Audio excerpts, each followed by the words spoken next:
Uma palavra de Deus para o teu coração é 2 Timóteo, capítulo 4 e o versículo 7, onde vai dizer: combati o bom combate, acabei a carreira e guardei a fé.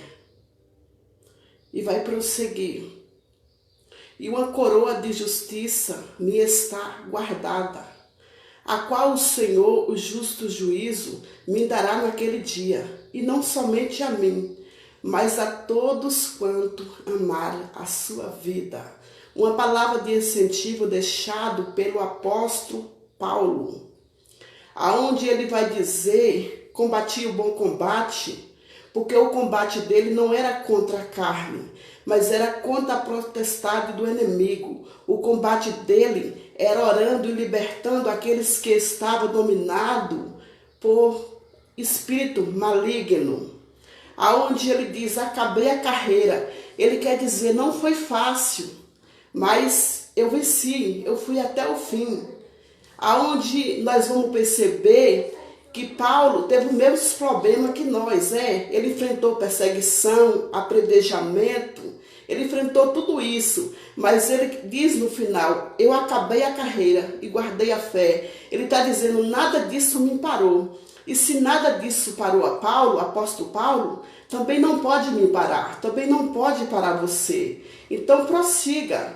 Aí ele fala: uma coroa de justiça me está guardada, a qual o Senhor, o justo juízo, me dará naquele dia. Quem usou coroa foi rei e rainha. Rei e rainha foram as pessoas que assumiram grandes posições e tomaram posse de cadeira de honra. Mas essa coroa está guardada para aqueles que vai viver a vida eterna ao lado de Cristo. Então está dizendo que você vai assumir um lugar de posição no céu e que você vai reinar com Cristo. Você vai ter uma coroa de honra, uma coroa de glória. E eu gostaria que você entendesse que Paulo, o apóstolo Paulo, não foi diferente de você que hoje está no mundo e olha para a sua situação e diz: não, eu vivo no campo do inimigo, quem sabe eu até já cometi crime, eu bebo, eu me prostituo. O apóstolo Paulo, lá em Gálatas, capítulo 1 e o 13, você vai ver que ele assume que no judaísmo, ele assumiu o papel de perseguidor. Ele perseguia os cristãos daquela época, onde o evangelho era proibido ali pelo judaísmo. E ele ali fazia o papel de perseguidor. Era ele que tomava a frente quando saía para perseguir aos evangelhos daquela época, para espancar, prender. Mas a Bíblia vai nos fazer entender lá em Atos 9, que ele vai sair ali para uma perseguição. Ele toma carta ali ao sumo sacerdote, decidido ali a levar preso todos quanto fosse pego, invocando ao nome de Cristo. Mas naquela perseguição ali, Jesus ali barra ele no caminho. Ele vê aquele resplandor de luz onde ele cai por terra cego, sem ver nada. E ele ouve sua voz: Saulo, Saulo, por que me persegue? Porque ele era tão terrível que o nome dele era Saulo. Mas depois do chamado de Deus na vida dele, da transformação, ele recebeu o nome de Paulo. Agora, apóstolo Paulo, por que tu me persegue? Você percebe que quem persegue aqueles que andam na obra, fazendo a obra de Deus, tentando parar, está perseguindo a Jesus, está tentando parar a Jesus.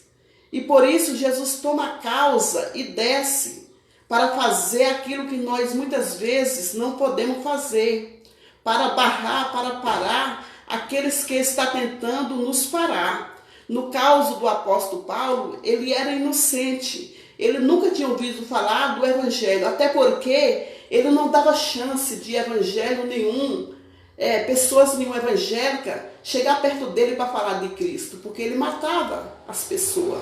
Então, nesse caso, o próprio Jesus desce em resplandor de luz para pôr um ponto final ali, porque tinha chegado também o tempo de Deus assim usar ele. Nós vamos perceber lá em Gálatas 1, e lá no versículo 15, vai dizer que ele era separado. Ele vai dizer que aprova Deus, que desde o ventre da minha mãe me separou, me escolheu para que eu pregasse o evangelho. Então, ele foi separado desde o ventre da mãe. Só que como o inimigo é aproveitador, até o tempo onde não era tempo ainda de Deus cumprir aquele chamado, o inimigo se influía da vida do apóstolo Paulo, para assim fazer as más obras. Mas quando chegou o tempo de Deus usar, Jesus ali foi resgatar ele do campo do inimigo. Eu quero te dizer também que não se entristeça se você está fazendo a obra de Deus e os teus ainda não foram resgatados. Quando chegar o tempo de Deus resgatar, Ele vai resgatar. Não importa qual seja a situação que os teus se encontram. Deus vai sim ao encontro para resgatar, para que os teus também venham te ajudar a fazer a obra, a missão. Porque é dessa forma que Deus trabalha. Assim como ele fez na vida do apóstolo Paulo, quando ainda era Saulo, ele também pode sim fazer na tua vida. Assim como ele fez na vida dos meus, ele pode sim fazer. Então receba essa palavra e fique com Deus e tenha um bom dia.